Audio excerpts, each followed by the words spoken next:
Greetings, UAW Local 31. Dante Wilson here, coming to you with our brother chairman, Doug Bias. Don't forget the junior. This is our October 2025 update. This is just us continuing our commitment to giving you guys the most up-to-date information that we can share in a public forum. I know there's been some conversation about putting everything in this way, and that's just not going to happen. Some conversations are just for us. These conversations go everywhere, so we don't want that for everything. Anyway, I am going to go ahead and turn this over to our chairman, who's going to give us a bit of an update of what's happening in the plant. I know there's tons of questions. Again, this is not a substitute for the union meeting, so we'll see you like we always do every third Saturday of the month. Brother Doug. All right. Hello, brothers and sisters. So start out like I usually do with everything when you talk about, prior to union meeting. So we have 62 grievances in the procedure, 15 of those being discharged. The two zones, mostly all our grievances are at the second step, and they've been dwindling those down. Hopefully in the next couple of weeks, we're going to get that number down into the 30s to 40s. And it grows, it goes up and down. Of course, now we're back to work. New grievances are being written. So that being said, November 10th is still SORP for the bolt. Right now, I know there's a lot of talk out there. There's some rumors about production numbers. Right now, folks, it's still looking like it's around 32,000 units for this year, and we're marching to that beat right now. Now, that could be subject to change on whatever the market decides once the car is launched and how many they buy, how many they don't buy. So right now, will be one shift, 22 jobs an hour. So roughly that comes out to around 32,000 units. While we're on that subject, so a lot of talk around Equinox. When's it going to start? How's this working? Folks, I can tell you right now, management hasn't discussed very little with me about Equinox other than it's coming. And they've done a couple virtual builds. And when I say that is management's been involved with that, IEs. And launch managers have been involved with it. And that's their first take at how the car is being built in SLP down in Mexico. With that being said, it's kind of stalemated because they are trying to get all the job write-ups out of Spanish into English. And they thought they had that done, and it did not translate over correctly. Verbiage was missing when it came over to English. So IEs are having to work on what those jobs look like currently down at SLP. So with that being said, I don't see any major work going on with Equinox because we have to build this bolt for a year, and then we'll be going down at some point. What day it is, I have no idea. We don't know at this time. What I'm being told, we're going to build this car for 1 year, so I take that November 10th, and you go a year later. We're looking November, December next year by the numbers they're giving me. So earliest I'll see any action in the plant as far as Equinox stuff will start probably in fourth quarter of 2026. With that said, do I know how long we'll be down? I do not. I know we're going to completely take body shop back down to concrete and put new cells in. Those cells are currently being built at the build shops, and our dies are over in China, I believe is where they have them and build our dies. So it's not a lift and shift on the Equinox. It is a dual source plant, or dual source product, I'll put it that way. So SLP is still going to build for South America, and we're going to build for North America. And that's General Motors' way to get around the tariffs. So with that being said, there's a lot of numbers that's being thrown out there. How many are we going to build and all that? General Motors hasn't given me a number on Equinox. Folks, when I tell you this, grain of salt. All I did was look at what the number was for 2025 Equinox production. And that was 217,000 for the 2025 or 2026 model year. Yeah, we're into the 2026, I guess now. So it was 217,000. That is for North America. Don't know that that's a number for us. People ask me, I do some research. That's where we end up at. Again, officially, management has not told me anything on production numbers. That said, that's what we know about Equinox. So SORP, as I said, would be November 10th. Looking at the calendar, that has not changed. We are in sellable units. There's 120 total that have to be built. And the folks that are in the plant right now are building those 120 units at approximately 22 to 24 jobs a week up until SORP. We're still having some I don't want to say major issues. We're having some issues, not really in the fits and finishes, but supplier issues at this point. So we're still working through that. And by the time we get to SORP, we've been told that'll be corrected. So right now the car looks great. For those that's got to see it, our fit and finish is good. There was a lot of issues here about 2 months ago. We got that remedied in body shop and got our fits down to where we need them. So I think all the colors are out there. If you're in the plant, you've seen them. I believe it's white, black, habanero red. I don't know what they call the green color, but I call it Elpo green with clear coat. And then there is the blue, pearl. Those are the colors I know of for this model year. So it is different than what we normally have because it's normally safe colors. Now we got some oddball colors. There's the yellow too, whatever the yellow is, kind of a bright one. So anyhow, that's where we sit on that. Now let's talk about indefinite layoff. So there's been a lot of talk around that. Why are people still in the plant that can't hold the plant? Folks, temporary layoff status does not end till November 14th. I told management, took a hard line in the sand, that nobody is to be laid off that is currently in the plant until November 14th because they have the right under TLO to be in the plant. ILO takes effective November 17th. So on the 14th, that will be the last day work for anybody that has less seniority than July 22nd, 2002. Again, that is July 22nd, 2002 is the cutoff for Division 1. Division 2 trades, there is no layoff for the trades at this time, nor is there any discussion about it. So, with that being said, appointed folks, elected folks, all that, the 14th will be their last day. So, I know there's been questions on Facebook about that, and I have answered it, and that just keeps going longer. Folks, it is what it is. I'm not going to make it harder than it is. The 14th ends the TLO, and that's when they're going out. So, the other piece that's coming up, there will be a redistrict. Management served me Friday with notification to reduce bargaining unit, reduce appointed, and reduce benefits, and reduce what we call Doc 7, which is our IH Ergo. With that being said, the president and myself will be working through decisions on who goes where and who's eliminated or who is reduced out of the Doc 46 range, out of the benefit office, and out of ergonomics. So we've already started those talks, the two of us. We're working through that plan, but we have to identify that plan in the next 2 weeks to management for redeployment. The redistricting for district reps, we are currently going through different options of how to break the districts down. But at the end of the day, instead of having a chairperson, 2 zones, and 8 district reps, we will have 1 at large, which is the chairperson, and 4 committee people. That's where the number lies. We're between the 601 to 1,000. So that dictates we get 1 in 4 or 5 district reps. And we sat down as a team and went through it last week. And we picked the plan that's 1 in 4 for a total of 5.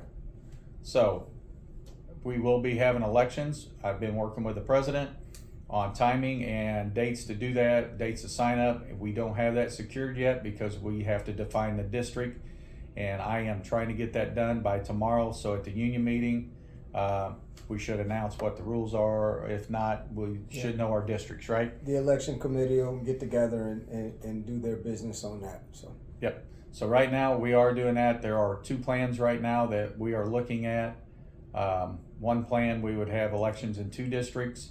And the other plan, we would have basically all but 1 district having a new election. So for those that don't know how this works, if a district does not change, meaning we don't add another department to it or subtract a department, that district rep does not have to have an election. They will stay in their term till the remainder.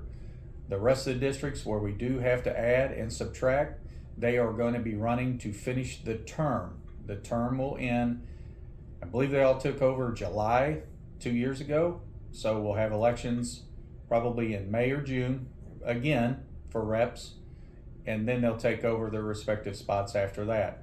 But we have to go through the redistricting process. As far as appointed folks, I know there's some folks that we're looking at asking to be appointed. I can tell everybody that Dante and I did do some interviews for benefits. We did get through that, and then the announcement come that they were going to go to only one shift, and then months later they announced indefinite layoffs. So we did put a halt on putting new folks in at that time, because as a reduction we knew we were going to have to move people around. So with that being said, we're going to work through, shuffle the folks where we need to. There still may be a couple alternate openings. We don't know yet. It just depends on what the folks say when we start moving them around, what their choices and what they want to do. So be patient. We are working through that. But the key point is the two of us are not going to let this membership go unrepresented, whether that's bargaining or whether that's pointed. We're going to make sure we fill those roles and people that are going to serve this membership. So I don't know if you want to add anything to that piece, but that's where we're at. That's spot on.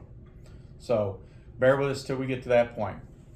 Trying to think what else. Go over the driveways coming in and out. Just a little update. The north lot we know has all been done. The south, I hope that they're letting us drive on it next week. So anybody that's been by the plant and those that are in the plant, they've made a lot of strides this week in pouring concrete. So hopefully we get that back under normal business so we can come in and out the right gates and the right entryway. So I appreciate everybody bearing with us while we get that done. And General Motors spent a lot of money getting that concrete in there, and it's because of us continually complaining about hitting potholes and tearing our cars up. So finally that's a good move, and it's sad that we have to take that and they won't do it on their own without pressure, but it is the way they do business. Trying to think of what else we need to go down what alley. There is a mural that's being painted on the front hall or the front walk aisle of the main part of the plant. So there is an alternative sidewalk area to walk through when you're in the plant, or walkway. For those that are in the plant, take time and watch the lady. I can't think of her first name, but Cascone's the last name. She's going to be in the lift painting this mural, and the rendering they showed us today was pretty decent. I've asked for a few changes because I'm an advocate about having Kansas, the state of Kansas, in there, and a backdrop of Kansas itself.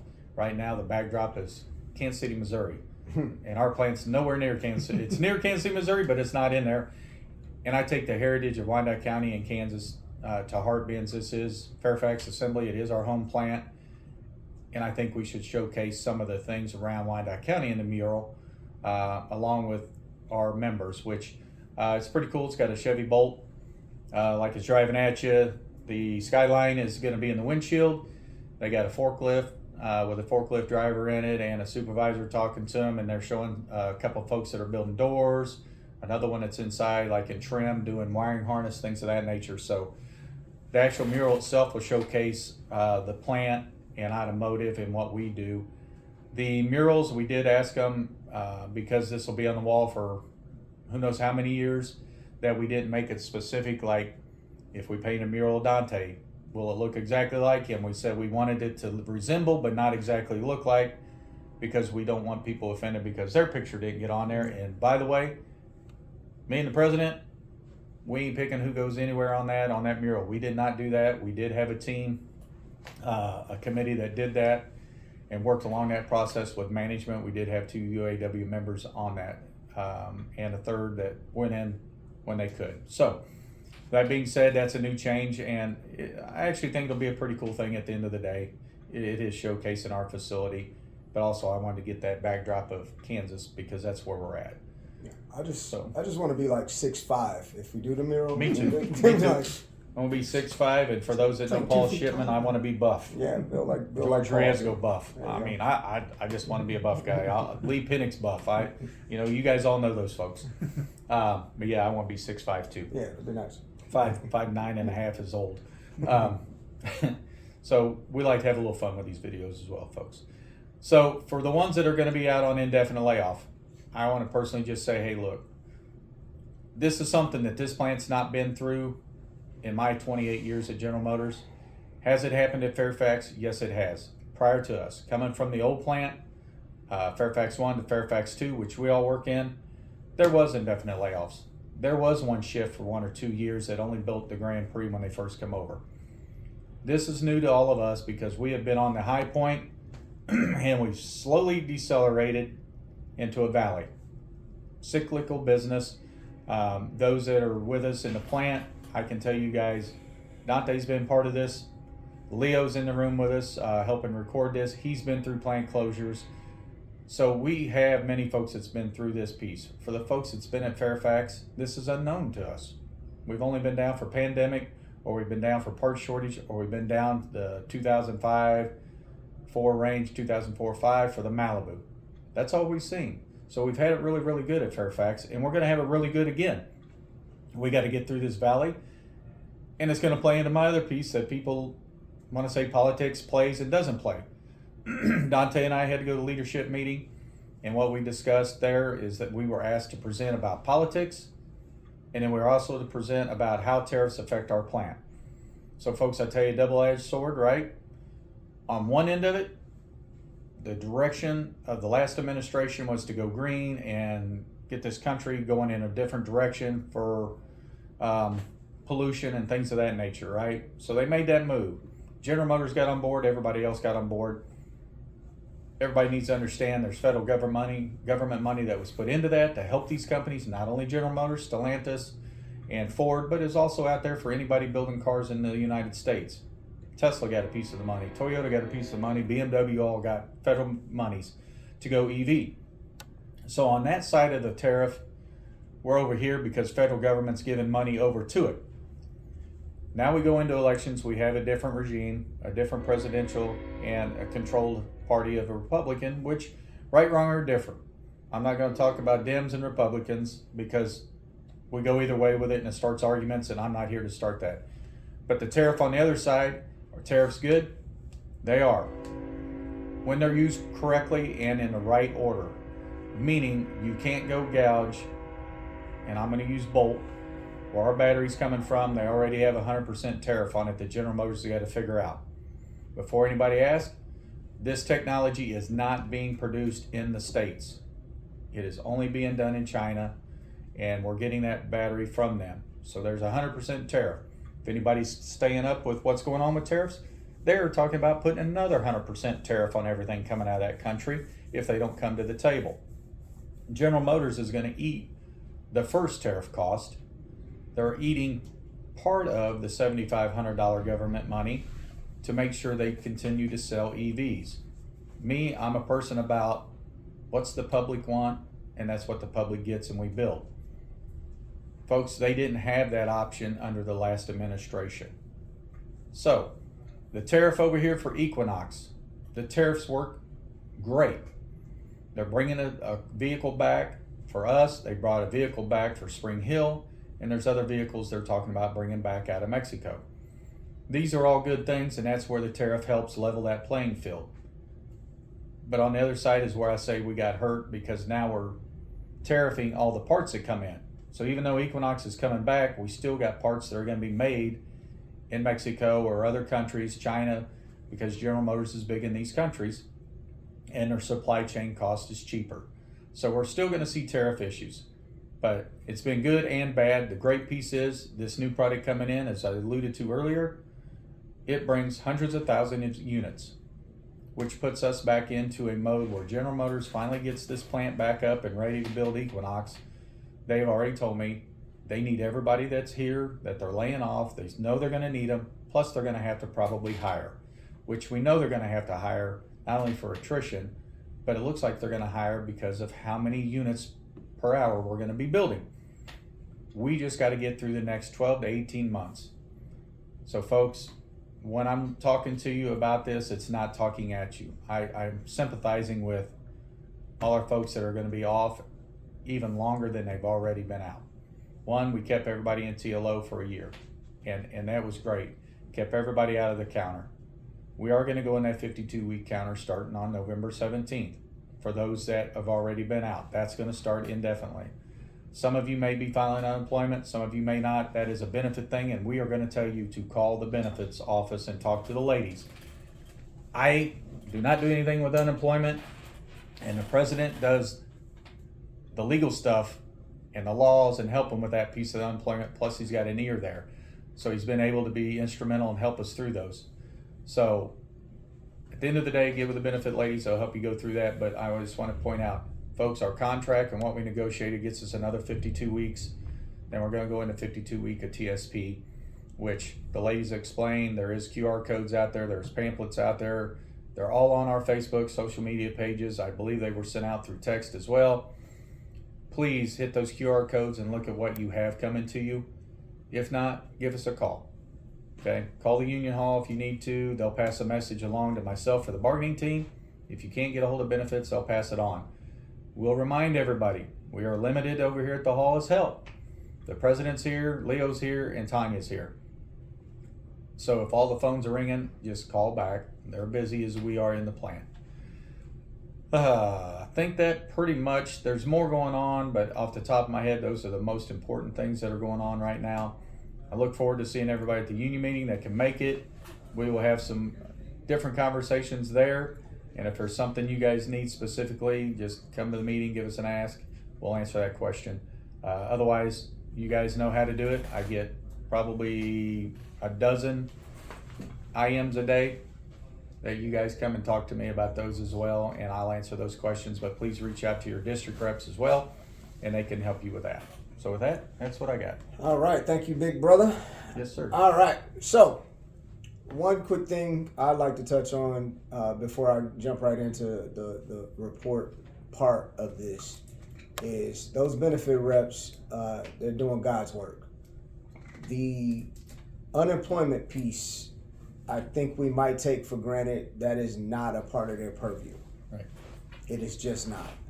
It is something that they took on because there was no way in hell that they were going to let this membership flounder out there for the period of time that we've been through this. So, and there's, benefit reps, and then there's tons of people who volunteer just on their own volition to come in and chip in during, the first wave of this. So I just think that we need to make sure that we take into account that this isn't something that they're mandated to do.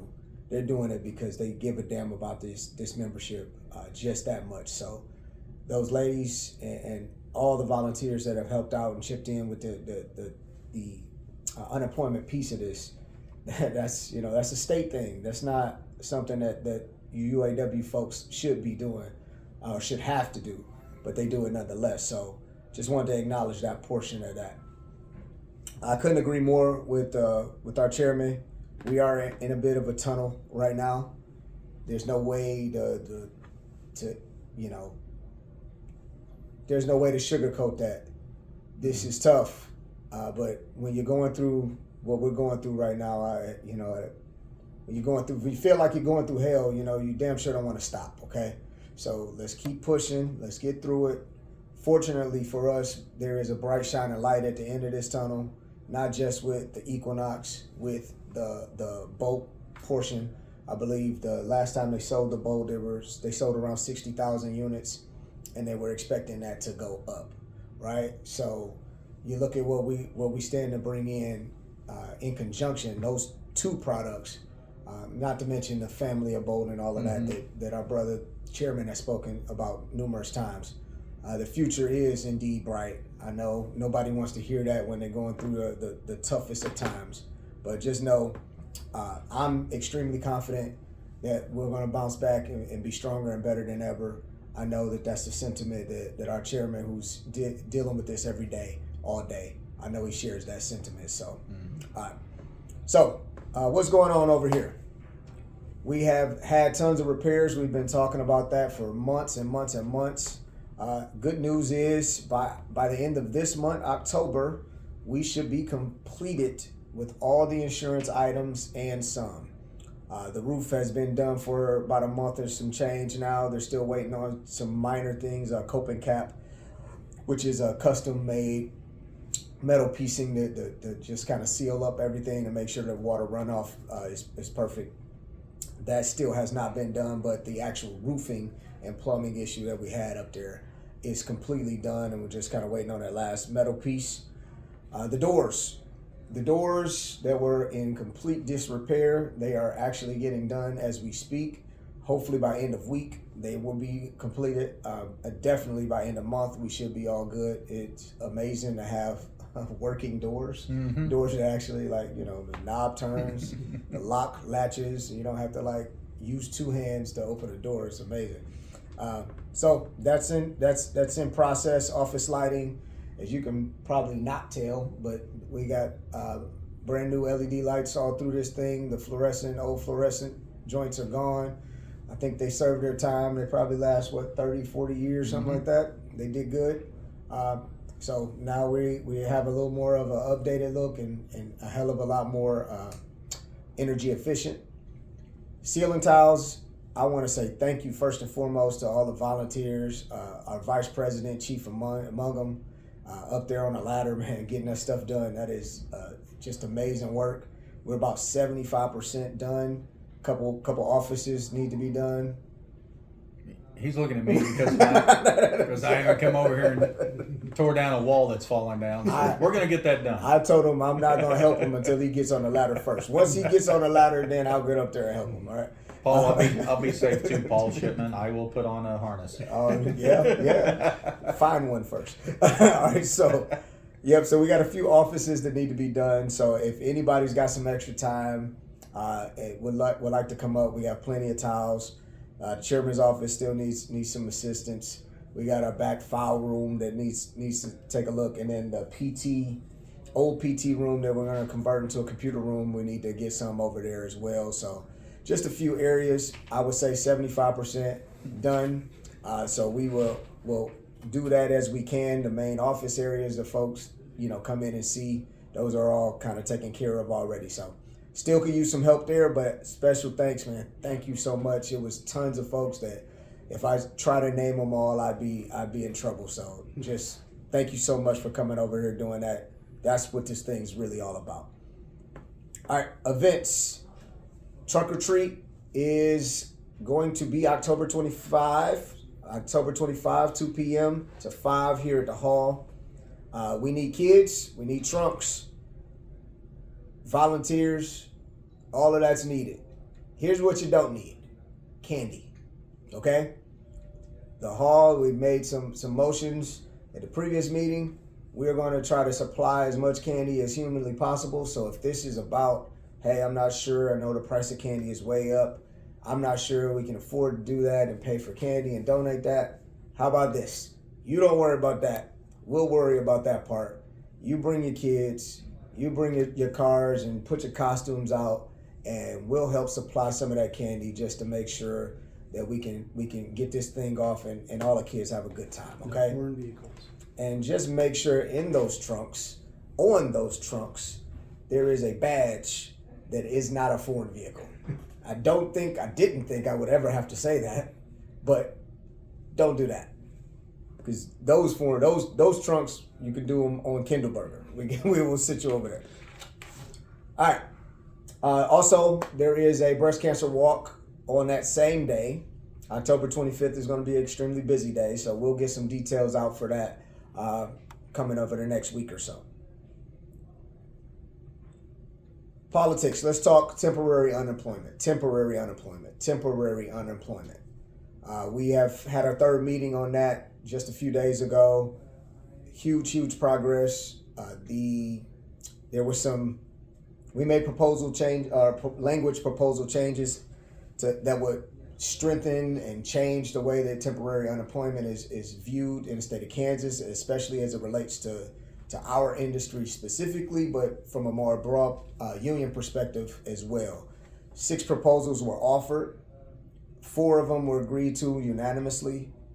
2 were objected by Kansas, the state of Kansas DOL, Department of Labor.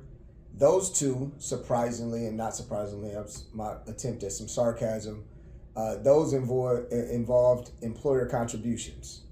So the long and short is there's an usually anti-labor guy, the faction that was leading the charge on these 2 proposals, right? This was kind of their give and take. They wanted to be able to charge the companies more for contributing as a result of us not having to look for work in those particular instances. Department of Labor flagged those things and thought that there might be some broader U.S. Department of Labor issues with that. Surprisingly enough, General Motors did not have a huge objection, but I will tell you they probably didn't love that, given what they already pay. From our perspective, you know, I will say let the employers work out their own issues on that.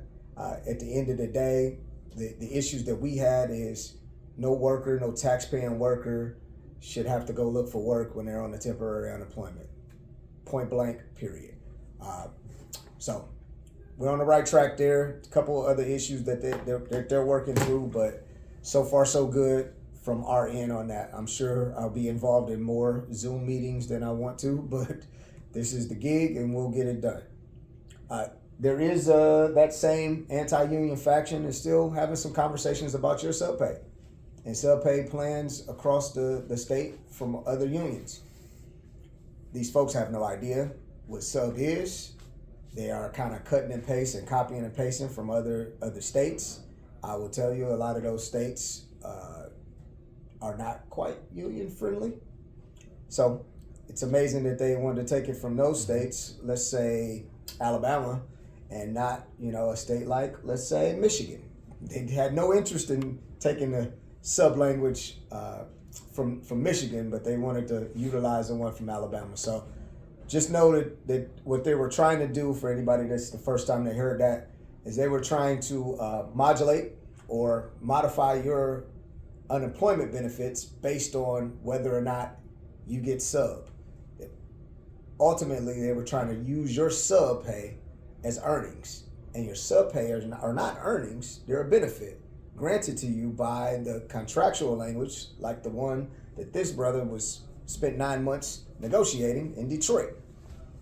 But they want to use that as earnings as a way to take away the benefits that the state are responsible for, benefits that you already pay into. So we were able to beat a lot of that back, but they are still kind of chirping up on that. The Department of Labor, the Kansas Department of Labor, has been pretty great on that end as well. All right, last but not least, in politics, there is an election coming up in Wyandotte County, KCK, all across Kansas. All right, November 4th. So make sure if you are a Kansas resident and you got an election in your municipality, you get out and vote, okay? Johnson County, Prairie View, we're talking about Prairie Village, not Prairie View. We're talking about Shawnee. We got them all over the place, okay? So just make sure you get out and vote, first and foremost. We have an endorsement list that we're putting out in conjunction with Tri-County, the AFL-CIO. We are a member of that, and our team got together with them, so we're going to do just one endorsement list that should be mailed to those residents in Leavenworth, Wyandotte, and Johnson counties. All right? So be on the lookout for that. We will have them here. I'll post them. We will send them via text as well with a digital version, just so everybody sees that endorsement list that the CAP committee has worked so hard on. Last but not least, certainly not least, there will be another walk for our District 1 candidate here, Jermaine Howard. That brother has done some tremendous work. He won about 41% of the vote in the primary out of a 4-person primary, so he did a damn good job there. We did a damn good job with the last walk. About 75 union folks got together and walked his entire district. We need to do that one more time, guys. One more time. So October 25th, I told you it was a busy day. October 25th at 8:30 a.m. right here at the hall. We'll start off. We'll walk District 1 again. The more people we get, the quicker this usually goes. I think we spent no more than an hour and a half last time. We were in and out because we had so many volunteers. So hope to see you there. This has been this politics season has been quite challenging, but I know we got a mayoral candidate. District 1 though is where our home is where our plan is where our hall is. So we have been heavily involved in this one, and we are very confident about his candidacy. So let's do the work as we normally do. My brother, you got anything? The only thing I'd like to do or like to say is from the president, myself, I want to thank everybody that came out Tuesday for the informational meetings. We had a little rough start on the first one, just getting things set up, and got started a little late. But for those that came out and listened to the information and asked, every question had importance that was asked. I appreciate you folks coming out and do that. And sometimes asking those questions are hard because you don't want to put yourself out there. But I'll say I do appreciate it. I know the president appreciates it, but I won't step on anything you want to say about it. But I am truly happy with our turnout. Could have been a little bigger, but hey, at the end of the day, we had a damn good turnout on both meeting times. So thank you for doing that. Yeah, to that end, I will say we do appreciate the engagement there. And I'll echo what I started with in the beginning of this. These videos that we do because we want to keep you guys in the loop. At the end of the day, this isn't a substitute for being present, whether it's at a union meeting or if we do have a special meeting like we did there. Those informational meetings are where we get into conversations that are not for public consumption. They're just not. Yeah. I'm sure the governor, likes me, but I'm sure she might not like some of the things I might have had to say about the Department of Labor at that meeting, right? Or, the position that our bargaining unit is in right now, which is already tough. Some of the things that we would have had to discuss at an informational meeting are not for this YouTube link that we're going to send out. So that's the why. I know we had some conversations, some questions on there, and they're valid questions in terms of why we wouldn't put something like that Q&A out. But that's the longer version of why on that. So last but not least, I would just say, take care of yourselves, guys. If you need help, if you think you need help, if you're starting to feel like, it's too much, reach out to somebody. It don't got to be me. It don't got to be Zoki and EAP. It don't got to be, Brother Doug. It can be anybody. But share that with somebody because at the end of the day, we are losing way too many of us.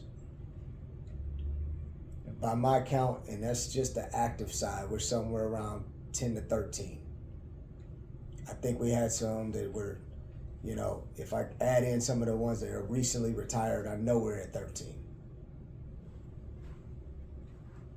It's tough, guys.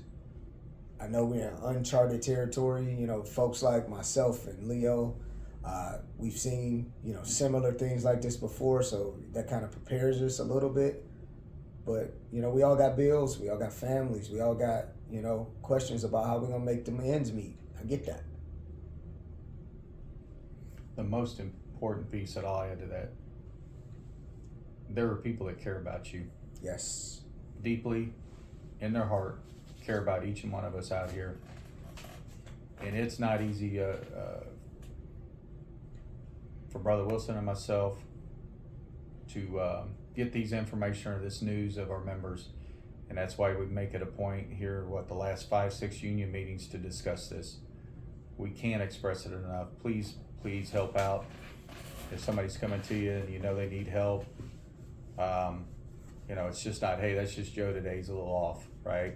Sue's just a little off today. With the times we're in, we have to take it a step further and say, are they really off? Are they really just, is there something going on that I need to know? Today's just not a bad day. Is every day bad? And it struggles. As we both said, we've all been touched by this in some shape or form, and we don't want to be touched by it ever again. Please. But we know reality is reality. But folks, this is one of the benefits we have, is we have insurance to cover us. And that first step shouldn't be, I'm embarrassed to go see somebody. Please don't look at it like that. Never look at it like that. It's, I got to take that first step because I got to help myself, and I'm in a spot that my brain or my mind is not going to let me move forward. And that's why we're really talking about this a lot, and you're going to hear us talk about it. Union meetings, we're going to talk about it. My lives, I'm going to talk about it. I know President Wilson's going to talk about it. I know the E-Board's going to be talking, the bargaining unit, the appointed folks. We don't want to go down this road because this road has been paved already in the past, and we're better. Our resources are better. Our reach out groups are better. We have good programs throughout the city that can help us. And sometimes it's not even getting in a program. It's just, hey, Dante, I got some shit on my mind. Can I talk to you about it? Yep. It's that simple, folks. And it might just be they want to get it off their chest because they're hurting and they are seeking folks that are in the same position so they can cope, knowing they're not the only one. And the folks we've been losing, these are folks that I talked about at our informational meeting and our union meetings. These are folks that come in, they're happy-go-lucky every day. Folks, we're not all happy-go-lucky every day. We're not. We all have demons, and I know I've spoke about my demons, and I know other people have spoke about their demons as well. And that first step is rough because you don't want to be ridiculed. At the end of the day, I'd rather you be a little bit of ridicule, if that's what comes with it, but I want you alive. We don't want to say, man, we got another one we lost today, and chaplains committee's involved in going to funerals, and we are too as well, and it's just like, that's not what we should be doing. It's the bad should bring us together and lift ourselves up, and that's all we want to do. That is our brotherhood and our sisterhood of our union, is to help one another and bring each other up. And these are hard subjects. And that's exactly what we're going to do. So take care of yourselves. Yep. Take care of each other. In solidarity. Have a good day.